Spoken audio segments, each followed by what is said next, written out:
How do you know who you can truly trust and who will betray you the moment life tests them? In a world filled with masks and false appearances, weak men reveal themselves through subtle signs. Today, through Machiavelli's lens, we expose the three behaviors that instantly betray weakness and show you how to spot them before they destroy your plans. A man of weak nature cannot hide his thirst for approval.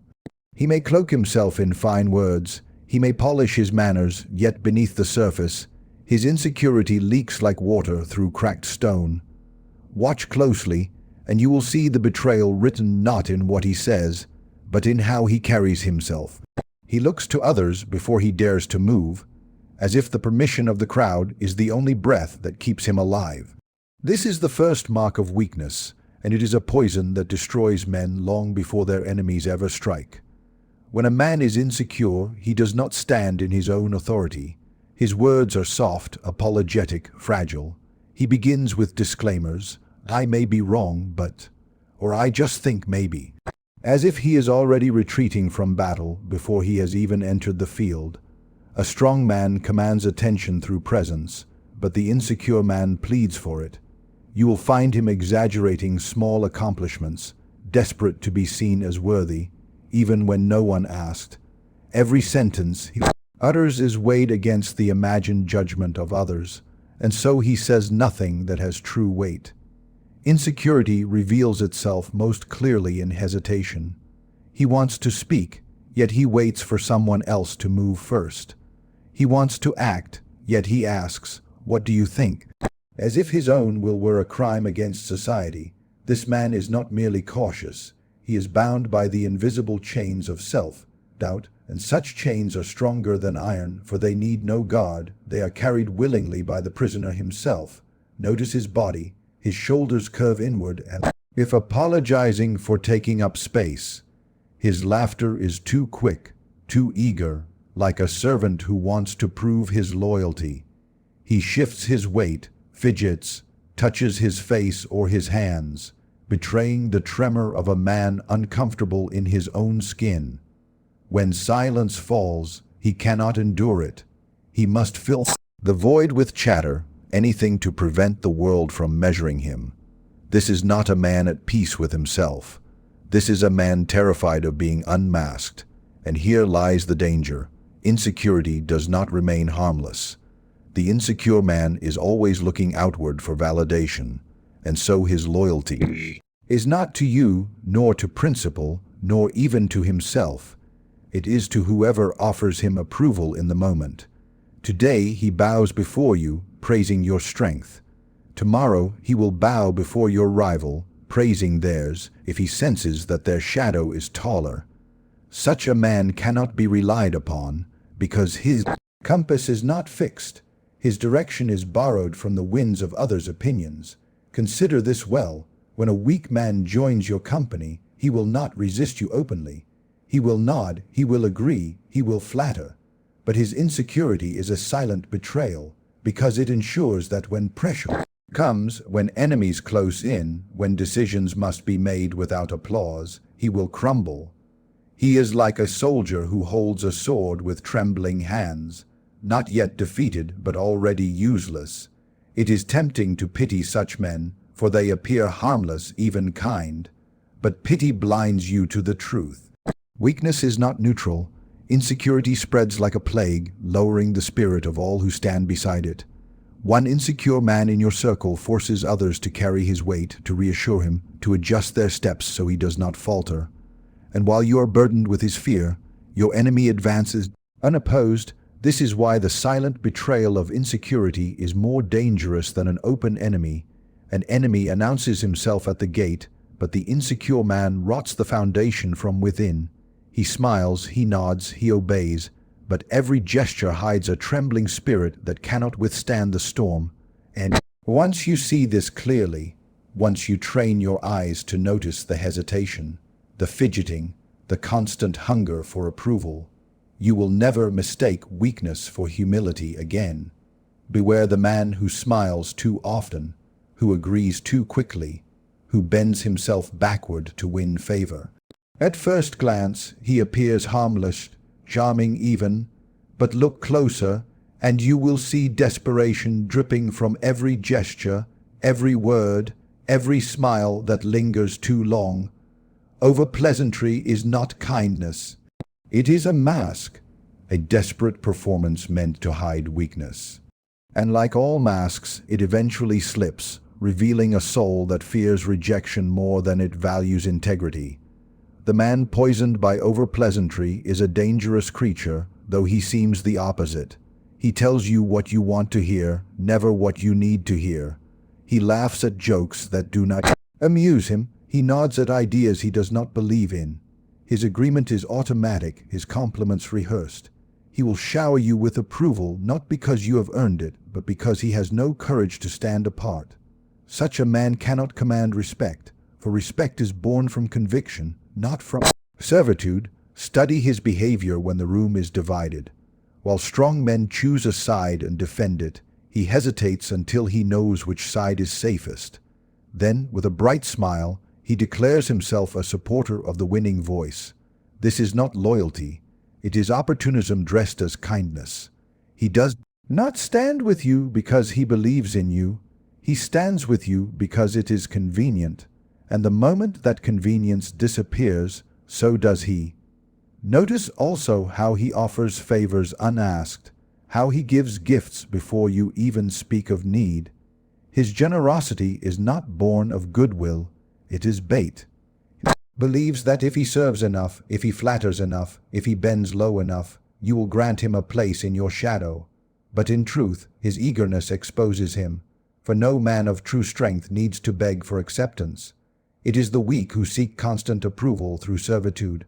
Over-pleasantry corrodes the very structure of trust. A man who agrees with everything cannot be relied upon in times of conflict. When an enemy rises against you, will he defend you, or will his smile shift toward your rival, just as easily as it once turned toward you? Understand this clearly. A man who values being liked above being truthful will always betray the truth. His loyalty is not to principle, nor to honor. It is only to his own fragile desire to remain accepted. The poison spreads further than words. Observe his body language. He leans forward too eagerly, his laughter louder than the rest, his compliments excessive, almost rehearsed. Each gesture is an attempt to secure safety, to prove usefulness, to say without words, "Keep me, do not cast me aside." This is not friendship. It is fear disguised as devotion, and fear, once tested, crumbles. Some will mistake this constant pleasantness for kindness, but kindness does not demand repayment.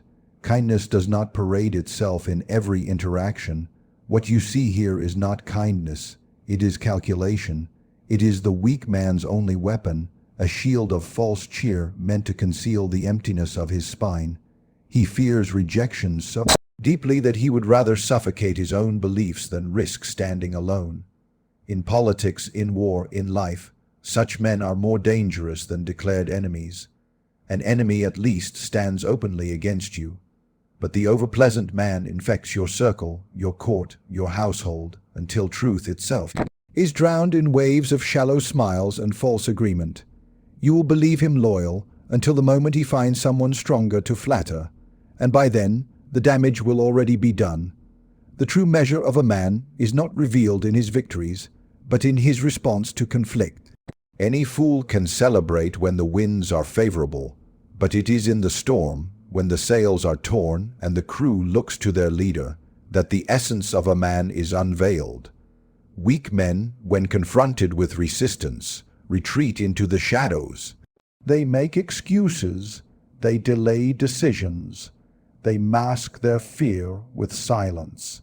This is the cowardice of avoidance, and it is the third sign by which weakness betrays itself. Watch carefully when challenges arise. The strong man steps forward, even if his voice trembles, even if his sword is dull. He confronts the problem because he knows that avoidance breeds only greater dangers, but the weak man will stall. He will speak of waiting for the right time or gathering more information. His words are not strategy, they are camouflage for fear. He is not waiting for a better moment. He is waiting for someone else to bear the burden for him. This avoidance shows itself in small matters before it ever reaches the great ones. A weak man hesitates to speak when wronged, so bitterness festers.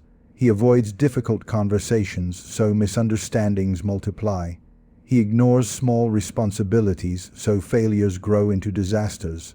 What begins as a simple act of silence or a minor delay becomes a pattern of cowardice that corrodes his entire character. And when the decisive moment arrives, when life demands an unshakable choice, he has trained himself only to run. Notice how he speaks when pressed. He will not say yes, nor will he say no. He floats in the middle, muttering words without weight. Maybe, perhaps, we will see.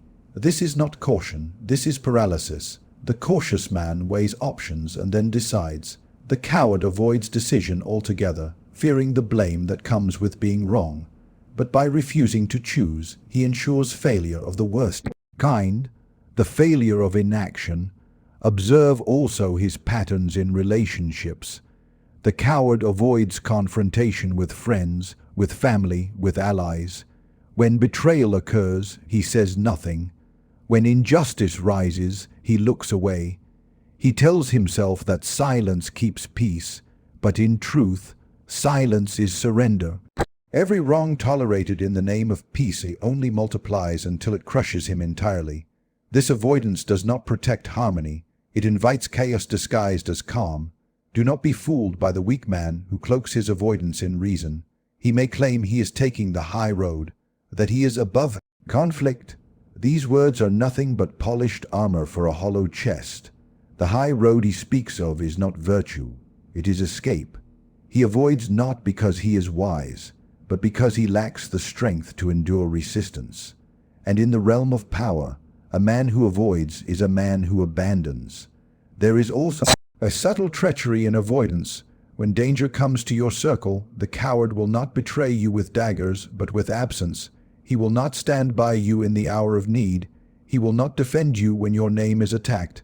Instead, he will vanish, leaving only silence where loyalty should have been. This is betrayal of the quietest kind, yet it cuts the deepest, for it teaches you too late that the man you trusted never had the courage to stand beside you at all. And this is why avoidance is cowardice in its purest form. It is not merely the absence of courage. It is the refusal to act when action is demanded. It is the steady erosion of a man's worth, until he becomes nothing more than a shadow lingering at the edge of every decision, whispering excuses while others bear the weight of reality. In every court, in every circle of allies, in every brotherhood of supposed loyalty, the greatest danger is not the enemy at the gates, but the weak man at your side. He does not declare himself. He does not raise a sword against you. He betrays by nature, because his spirit bends wherever the winds of fear and approval blow. To survive, you must master the art of identification. Ability to see, at first glance, the signs that reveal weakness before it poisons your cause. This is the tactic that Machiavelli himself would demand, to read men not by their words, but by the behaviors they cannot hide. Understand this clearly. Men lie with their tongues, but they cannot lie with their habits. The insecure man reveals himself through constant apology, the overpleasant man through desperate agreement, the coward through endless delay. Words may deceive, but behavior exposes. The true tactician learns to study these small betrayals, to observe the tremor in a man's voice when challenged, the excessive smile of one who fears disapproval, the restless silence of one who avoids responsibility. In these subtleties lies the map of his spirit. When you walk into a room, do not listen only to what is said. Watch instead for the silent dialogue of posture, tone, and response. Who speaks quickly to please, who hesitates when asked for commitment, who avoids your eyes when decisions are demanded. Each of these is a confession, though no words are spoken. A man may claim strength, but strength does not fidget. A man may claim loyalty, but loyalty does not glance nervously to see who else is watching. The Machiavellian tactic is simple but merciless. Test men with small pressures and watch how they respond. Present a disagreement, even a minor one, and see whether they hold their ground or instantly collapse into agreement. Give them a task with no applause attached, and see whether they perform with diligence or vanish into excuses. Place them in silence and see whether they can endure it or whether they must fill it with nervous chatter. These experiments cost you nothing, yet they reveal everything, and once revealed, weakness must be handled with precision. Do not place power in the hands of the insecure. He will surrender it at the first sign of disapproval. Do not trust decisions to the overpleasant. He will tell you what you want to hear and hide what you need to know. Do not rely on the avoidant. He will vanish when conflict demands presence. To identify such men is not cruelty. It is survival. For every moment spent leaning on their fragile shoulders is a step toward your own undoing. Remember that loyalty is not declared in words of friendship or flattery. Loyalty is proven in the presence of hardship, when it costs a man to stand beside you. By studying behavior instead of promises, you will know in advance who will endure the storm and who will flee at the first drop of rain. This is the essence of Machiavelli's identification tactic: to strip away appearances, to read men as they are, and to prepare accordingly. A prince who masters this art will never be surprised by betrayal. He will never be caught off guard when allies vanish, for he saw the signs long before. And though he may still face enemies, he will face them with clarity, knowing which men can be relied upon and which must be discarded before they infect the whole. For power is not preserved by hoping for the best in others. It is preserved by recognizing their weakness before it destroys you. And so you have now seen it laid bare, the three behaviors that betray weak men: the silent insecurity that trembles beneath every word, the overpleasantry that flatters until it suffocates truth, and the cowardice of avoidance that flees when courage is required. Through the Machiavellian identification tactic, you hold the power to expose these flaws before they infect your circle. Remember, weakness is not harmless, nor is it neutral. It corrupts, it spreads, and it betrays in silence long before enemies ever arrive at your gates. The wise man, the strategist, the ruler. He studies men with unflinching clarity. He trusts not in words but in behavior, not in promises but in patterns. For in the ruthless game of power, survival belongs not to the strongest alone, but to the one who sees weakness for what it is and acts before it devours him.